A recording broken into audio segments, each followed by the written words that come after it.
എല്ലാ പ്രാവശ്യത്തെ പോലെ ലേറ്റ് ആവരുത്, ഇന്നെങ്കിലും നേരത്തെ ഇറങ്ങണമെന്ന് വിചാരിച്ചിട്ട് ഇന്നും 8:30 ഇറങ്ങുന്നതിന് പകരം 9 മണിക്കാണ് നമ്മൾ ഇറങ്ങിയത്. പിന്നെ കൃത്യസമയത്ത് തന്നെ ബസ്സൊക്കെ കിട്ടിയോണ്ട് നേരെ ഓടി പിടിച്ച് കയറി. രാവിലെ തന്നെ വണ്ടർലേ പോയി എഫക്റ്റ് കിട്ടണമെങ്കിൽ ഹൈക്കോട്ട് മേനൊക്കെ ബസ്സിൽ കയറും.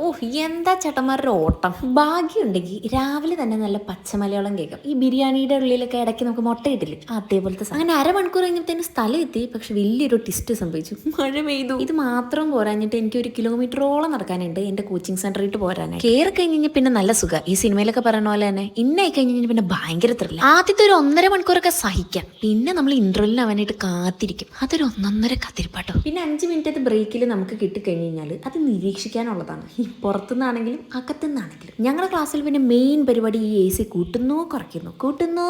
ചിലർക്ക് തണുക്കുന്നു, ചിലർക്ക് തണുപ്പേ ഇല്ല. അങ്ങനെ AC കാര്യത്തിൽ ഒരു തീരുമാനമാക്കിയതിന് ശേഷം ഞങ്ങൾക്ക് ഒരു ബ്രേക്ക് കിട്ടി. ഫുഡ് കഴിക്കണ്ടേ. ബ്രേക്ക് ടൈമിന് മുന്നേ നമ്മൾ ചോദിച്ചു വെക്കും ആർക്കൊക്കെ ഇന്ന് എന്തൊക്കെയാണ് കഴിക്കാനുള്ളതെന്ന്. അതിൻ്റെ ഒരു ത്രില്ലായിരിക്കും നമ്മൾ ഫുഡ് കഴിക്കുന്നത്. പിന്നെ മോട്ടിവേഷന് വേണ്ടിയിട്ട് വലിയൊരു ബാനർ ഫ്രണ്ടിൽ കൊണ്ട് വെച്ചിട്ടുണ്ട്. ഇത്രയും ആൾക്കാർക്ക് ജോലി കിട്ടിയിട്ടുള്ളവരാ. ഇത് കാണുമ്പോഴായിരിക്കും നമുക്കൊരു മോട്ടിവേഷൻ. പിന്നെ കുറച്ച് ദിവസങ്ങളായിട്ട് ഞങ്ങൾ തപ്പിക്കൊണ്ടിരിക്കുന്നതാണ് ഒരു ചായക്കട. പക്ഷെ അത് കണ്ടുപിടിക്കണ്ടേ. അവസാനം തപ്പി നമ്മൾ മെയിൻ റോഡ് വരെ എത്തി. ദൂരം കൂടുന്തോറും നമ്മൾ തന്നെയാണ് ഇത് തിരിച്ച് നടക്കണ്ടേ എന്നുള്ളൊരു ബോധം വന്നോണ്ട് നമ്മളൊരു മിഠായി വാങ്ങിച്ച് തിരിച്ചങ്ങ് പോകുന്നു. അങ്ങനെ 10 മണിക്ക് തുടങ്ങിയ ക്ലാസ് 4:30 അവസാനിച്ചതും നമ്മൾ പെട്ടിയും കിടക്കി എടുത്ത് നേരെ വീട്ടിൽ പോയി. അപ്പോൾ എല്ലാവർക്കും ശുഭദിനം.